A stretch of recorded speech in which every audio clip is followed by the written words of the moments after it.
Benvinguts i benvingudes a un nou programa de Full de Lectura. Ens trobem al claustre del monestir de Sant Miquel de Reis, seu de la Biblioteca Valenciana, i ho fem en aquesta ocasió per parlar del text Passos lleugers de la reconeguda escriptora italiana Dacia Maraini. Es tracta d'un relat amb 8 testimonis reals seleccionats per Amnistia Internacional i que també ha sigut posat en escena teatral. I per parlar d'aquesta obra ens acompanyen Dolors Pedrós, ella és editora d'Edicions 96, benvinguda. Gràcies. Estem també amb Josep Valero, ell és actor de la companyia de teatre valenciana CRIT. Què tal? Bon dia. Bon dia. Gràcies.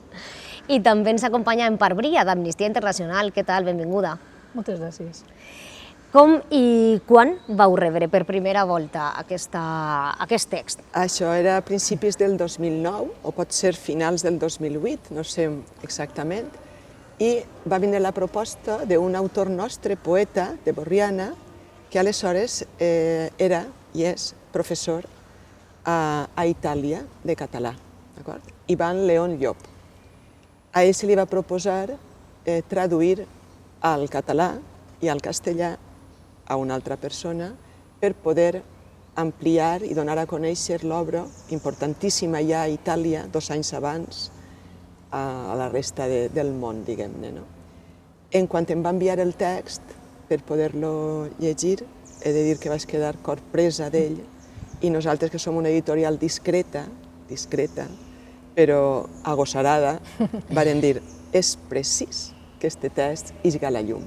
I vosaltres, Josep? Dolors Pedrós es posa en contacte amb nosaltres, que aleshores estàvem fundant la companyia de teatre CRIT, érem molt xicotets encara com a proposta teatral valenciana, i ens va fer la proposta de poder muntar d'una manera molt senzilla, molt sensata, el text de Passos lleugers de Dacia Maraini.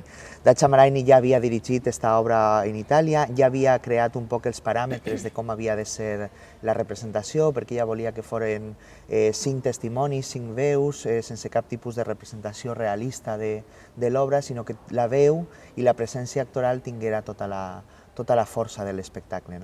I allà que ens vam embarcar en aquesta aventura amb Dolors Pedrós, en aquell moment amb la Facultat de Filologia, que va ser un poc els padrins d'esta iniciativa, i fèrem la primera representació al desembre de 2009 en la Sala Muntaner del Col·legi Major Lluís Vives de València, i bastirem el primer equip actoral que estava composat per Anna Marí, per Daniel Tormo, per mi mateixa, i comptarem amb la col·laboració de Pau Esteve, un actor de ballada molt reconegut també per la seva veu, i de Rosana Pastor, que era un poc l'actriu convidada en aquell moment. Són 8 històries reals que visibilitzen la violència de gènere que es pot donar en qualsevol tipus de societat i de cultura. Per què en part es van triar aquests textos? Dacia Maraini escull aquests textos perquè són documents reals, són històries reals que havia documentat Amnistia. I ella té la generositat de donar-li la forma teatral. I després el cedir aquest text, que ella, com bé ha dit Josep, ella va estar dirigint i es va iniciar a Itàlia l'any 2004, crec que és la primera edició que es fa, comença a... i ara ho comentarem també més, perquè no és només... es tracta d'un projecte, no és un llibre, és un projecte. És un projecte social internacional. És el llibre, és la representació i és el col·loqui posterior. Vull dir que té una gran força, diferent al que tenen altres llibres. I Dacia és tan generosa que ofereix aquesta obra, perquè ella no cobra de drets de l'obra, sinó que s'ha cedit, i a més també les representacions, hi ha una part que van també a Amnistia per a poder contribuir a casos de maltractaments de dones d'arreu del món. Reprenent aquesta paraula de força, perquè moltes veus han coincidit en que és de veres que és una escriptora amb molta força. Compromesa. I molt compromesa. Per què es va decidir editar? El text és d'una bellesa, jo ja parlo com a... quan m'arriba, no és que, com he dit, em corprèn, sinó que literàriament és d'una bellesa exquisita, de veritat. Tot i la duresa de la realitat, és una grandíssima escriptora, dramaturga, i és una dona damunt feminista, i ella, jo crec que combrega perfectament en aquestes històries de dones, es fica dins de la pell i és capaç, només un parell de versos que ella trau, de poemes, que ella trau, a part de les històries, ja és el llibre. Vull dir, llegir aquests textos, veure que t'emociona, que tu en realitat pres consciència del drama que és la violència contra les dones, no? I que ho faça amb la mestressa que ho sap fer la Dacia Maraini. La veritat és que és un llibre, crec jo, des que han de ser de capçalera i des que a hores d'ara podríem dir que és literatura clàssica ja. Per a mi, la grandíssima alegria seria que aquest llibre no desapareguera dels aparadors i que continuarem generació darrere generació utilitzant-lo i prenent consciència de la importància que és erradicar aquesta grandíssima violència que tenim per el fet de ser dones només. Què penseu que aporta, Josep? Aporta moltes coses. Sobretot aporta la sensibilització constant d'esta causa, de la causa de la violència de gènere. I aporta també, jo crec que una militància en lluitar contra la violència masclista. Almenys a nosaltres, a tot l'equip actoral que ha passat durant aquests anys per la lectura dramatitzada, ens ha portat militància. A mi m'ha reeducat el text de Dacia Maraini i m'ha reeducat també els col·loquis que després generàvem en el públic. I a mi m'ha reeducat, però és que a Pau Pons li ha ensenyat a combatir la xacra de la violència masclista ja amb els seus fills que tenen 2 o 3 anys i gràcies a això ha fet una aportació a l'escola dels seus fills per a que posaren en marxa un programa d'educació en valors i contra la violència masclista. És a dir, jo crec que aquest text ens posa un pilotet de llum damunt del cap que fa que s'òbriga i que s'encenga només veiem un cas de violència masclista per molt xicotet que siga. I jo crec que aquesta és la gran aportació que fa aquest text, a banda també del gran corpus emocional que té el text. Per a un actor és molt important saber tirar les emocions per la veu i la veritat és que cada vegada que s'enfrontem a aquests textos tenim la sensació de que estem fent un immens treball d'implicació emocional. Per això precisament t'anava a preguntar, perquè la vostra és una proposta molt impactant, no?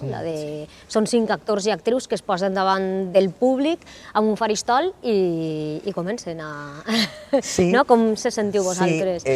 Jo recorde sempre el primer dia Dacia Maraini, quan va vindre a València, quan ho estrenàrem al congrés dedicat a ella i a la seva literatura, en 2009, ella ens va dirigir la proposta, la lectura dramatitzada, i ens deia: no me conteu res, està tot contat, només vull emocionar-me amb les vostres veus. I la resta li ho deixem al públic. Clar, és molt corprenedor veure que n'hi ha 5 persones que no es mouen pràcticament, n'hi ha 6 gestos en tota l'obra, i que tot ho hem de dir i explicar per la veu, però és allò el que volia Dacia Maraini, justament. I com a públic, en part, com ja coneixies els textos, però com vas rebre tu com a públic l'obra? Com a públic a mi va sorprendre i ja se m'enganxava dins i ja la porta damunt. De fet, a més d'estar, soc activista d'Amnistia, també soc membre de l'equip educatiu autonòmic i fa uns anys, perquè l'obra es va fer, com estava dient Josep i estàvem comentant, es va parar un poc per una sèrie de circumstàncies i van reprendre un poquet aquesta idea, es van il·lusionar molt, si la il·lusió ens contagiava, i tornarem a reprendre, crec que el 2015. I vam començar amb representacions, a buscar alumnat, i la veritat és que la gent, una vegada entra, el que està dient és que el visualitzar, l'escoltar, es impressiona tant que reacciona, la gent reacciona. I reacciona molt sempre per al que estava dient ell, això de dir, ja està bé, em posicione perquè ho he de fer. Vull dir, són històries que moltes han passat fa molts anys, però són totalment actuals. Estem al 2019 i aquesta discriminació pel fet de ser dona segueix igual. És un fet comú en qualsevol país del món, qualsevol sistema polític, econòmic, no importa ni cultura ni ètnia. És una vulneració dels drets humans de la més gran que n'hi ha i és de la més impune i de la més oculta que hi ha. I tot això ja hem vist, i estem parlant d'anys enrere, hem de pensar quins anys, i seguim igual encara. Perquè en molts estats sí que han avançat, però no hi ha cap lloc al món, cap, en què hi hagi una igualtat. Cap estat del món, cap territori. I això és impressionant, per això que la gent jove reacciona. Això, jo també, esta professora, estic jubilada des de fa 2 cursos, i un curs.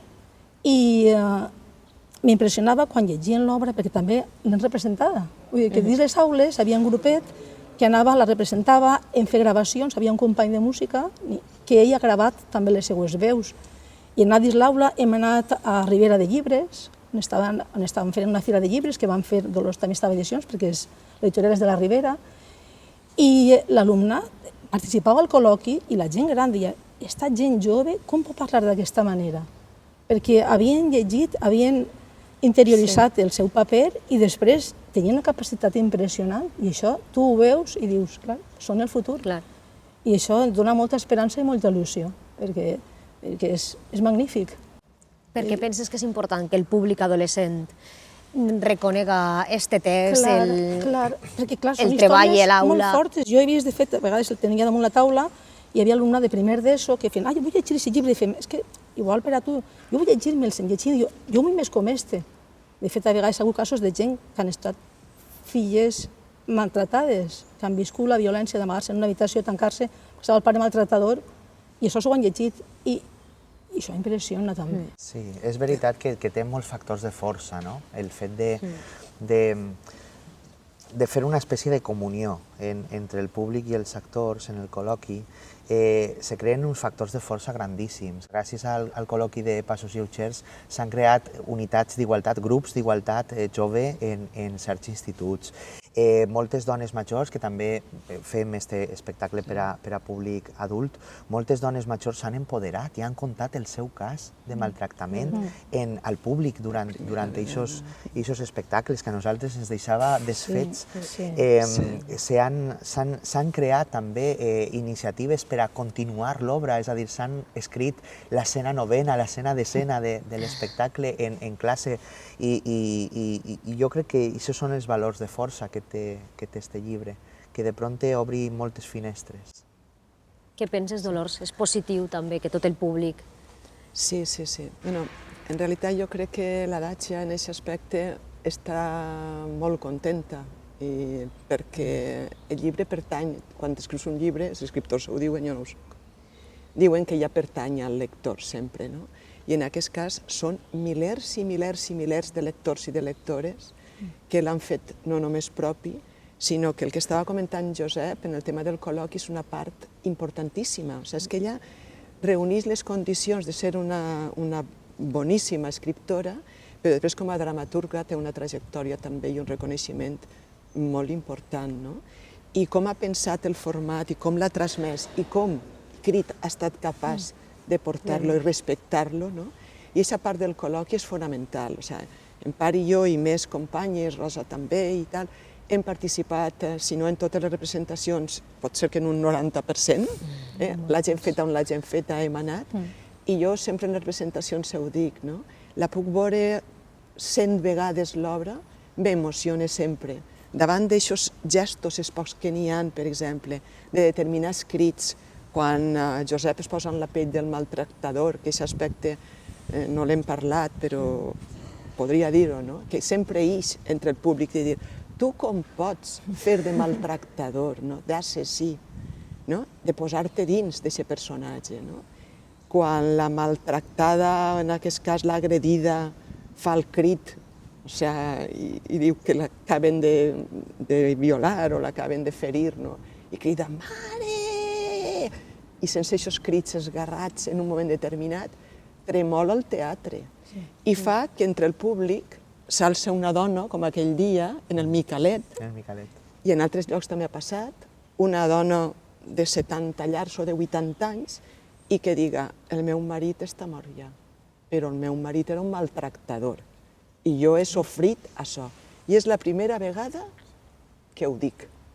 Vull dir, que hagi guardat una persona dins d'ell aquest dolor durant tota la seva existència i que no hagi estat capaç i que li hagi pres la força el veure damunt d'un escenari una obra tan ben interpretada com Crit fa, no? En uns textos tan ben escrits.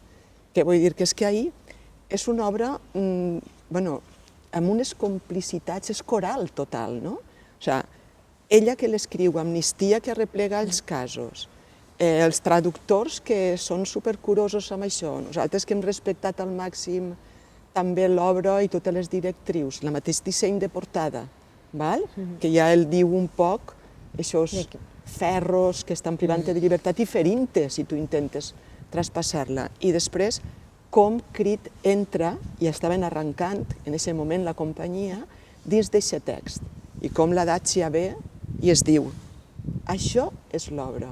I ells no només ho entenen, sinó que han estat fidels en tot moment allò, no? El silenci de la sala. O sigui, vull dir, de veritat, que és una manera de dir com hem tots entrat. Jo crec que en el fons s'han ajuntat ahir molta gent que sí que tens aquesta sensibilitat i aquesta angoixa de dir he de contribuir si puc a, d'alguna manera, que, no sé, educar o que la gent prenga consciència de la gravetat del tema. És una llàstima no poder parlar de les 8 històries, però sí que m'agradaria que apropareu al públic alguna d'elles, alguna història. Alguna de les que sempre, la d'Amina, com que saben que se salva de la lapidació, el fet que Amina, que està condenada a la lapidació, perquè s'ha quedat prenyada, una dona jove sense estar casada, encara quan és la seva xiqueta, que apenas té llet per a poder donar-li, té unes paraules d'esperança precioses. Que les històries són molt dures, però té aquestes paraules que són un antídot a la violència extrema a la que la van jutjada i la van lapidar. La lapidaran i ella, tot i així, encara li fa un cant a la vida preciós, que no ho llegiré perquè pense que la gent que s'acosta perquè no és llarg i que són precioses. És un fragment per a mi impactant. Amb quina història es quedeu vosaltres? És dur, és difícil, jo me quedaria en totes, però segurament una de les més simbòliques i una de les que més me va colpir a mi va ser la de Corwa. I l'aport que té a la societat tradicional, tancada d'aquest poble que en cap moment se localitza, que podem entendre quina part del món pot ser, però justament universalitza aquest dolor de la xiqueta. Jo crec que és una de les històries més colpidores que n'hi ha en el llibre. Doncs hem arribat a la fi d'aquest programa. Moltes gràcies per acompanyar-nos, Josep, Dolors, Empar. Doncs us convidem a llegir Passos lleugers i nosaltres ens tornem a trobar en un programa de Full de Lectura.